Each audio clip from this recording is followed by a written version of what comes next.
back to this issue of immigration and national security here at home. The voters that you see voicing this as their top issue by more than 10 points, John, it is in first place. Do you think that these voters want to see more money go to processing people to get into this country? Or do you think they want to see the money go to turn people away and to stop the influx?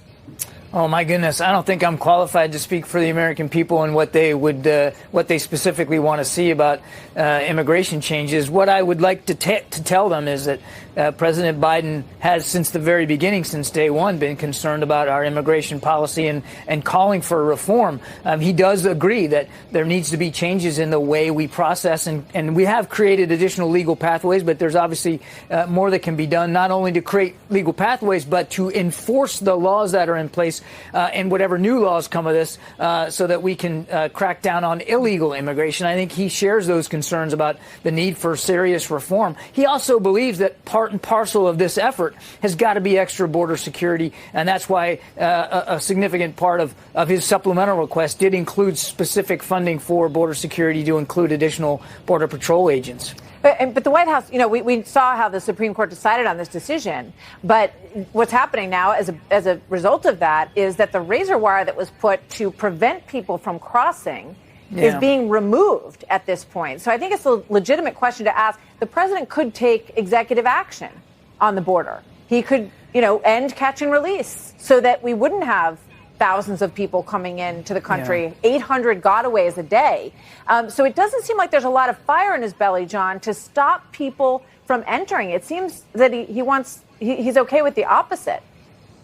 No, Martha, I kind of would disagree with you there. I don't think he's lacking any sense of urgency about the need for border security at all. And he has taken some executive actions, such as putting, U.S. troops down there to help take off some of the Border Patrol, some of their tasks and some of their responsibilities so that they can focus on immigration work itself. And this issue over the wire was actually one of the reasons we opposed it was so that it could allow the Border Patrol to get access to the river itself, so that they could do their jobs. But there's no lack of sense of urgency here on the importance of working on the border. But look, executive action can only go so far. I mean, and certainly he's not afraid to use that. I won't get ahead of any decisions he might make. That's what I'm saying. You say there's no lack of urgency. He's been president for 3 years. This is not just the same old immigration issue we've had going on for a decade, as he said the other day. These are record numbers all the time. Yeah. And people in Iowa and New Hampshire are the ones who are expressing concerns about it. This isn't Arizona and Texas. This is Iowa and New Hampshire. So, I don't think that people sense that there is an urgency to address this. Well, in fact, I talked to lots of voters over the past few weeks who said they think the opposite is happening. They're trying to figure out why the president wouldn't do what he can to stop it.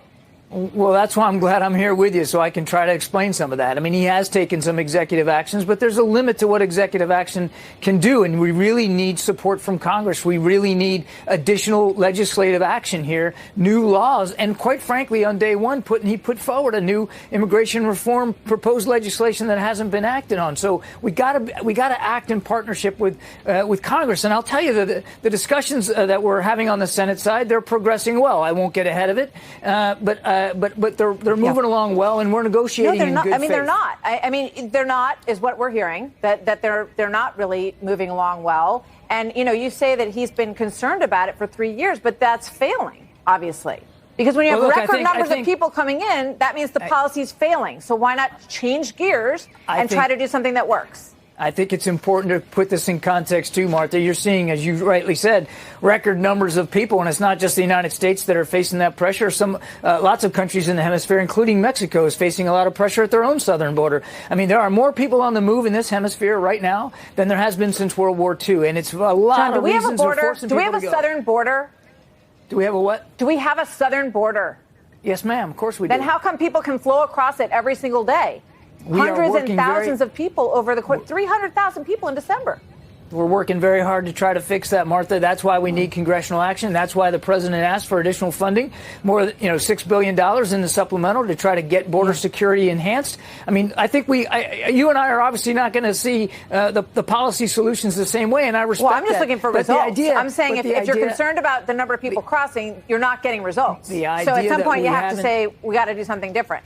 The idea that we haven't looked at this and tried to work on this and trying to work in concert with Congress is just not true. We are. This is a complicated issue, and it's going to require a real team approach, not just from the executive branch, but from the legislative branch as well. Do you anticipate that, based on these numbers, it's going to be a big issue in the election?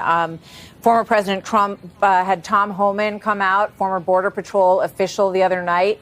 Clearly, they're going to make this a centerpiece of how they run. And here's what Tom Homan, decades-long border official, had to say. Watch this.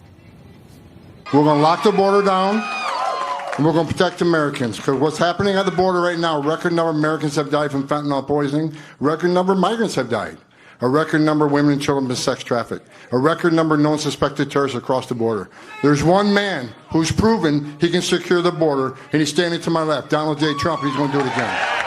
So record numbers of fentanyl, record numbers of sex trafficking. I have to tell you that the voters I talked to on the ground, they are linking this issue of watching people come across the border, hundreds of whom are on the terror watch list, but a lot of whom are trafficking drugs into the country that are killing teenagers in places like New Hampshire and Iowa. That's what they're linking. That's why they're so concerned. One of the reasons about immigration.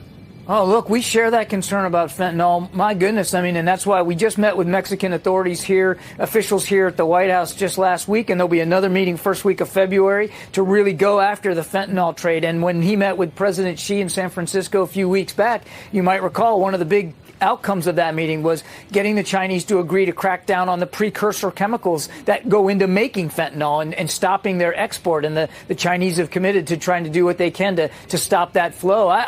You'll get no argument from us that fentanyl is a real problem, particularly coming across that border. And that's why we're trying to work at this from a multilateral effort. Yes, it is. It is absolutely heartbreaking. These teenagers, between the drug trafficking and the human trafficking, sex trafficking, every time I'm in an airport, there are these signs everywhere. Are you being trafficked? Here's the number you can call to seek help. And people are feeling this at the local level in their towns and communities as well. So of course they are. Of course they want to see results. So. Work for what? Does it work for the Border Patrol to allow them to have the access they need to be able to better process people that are trying to get across the border? I don't think so, and that's why we asked for it to be removed.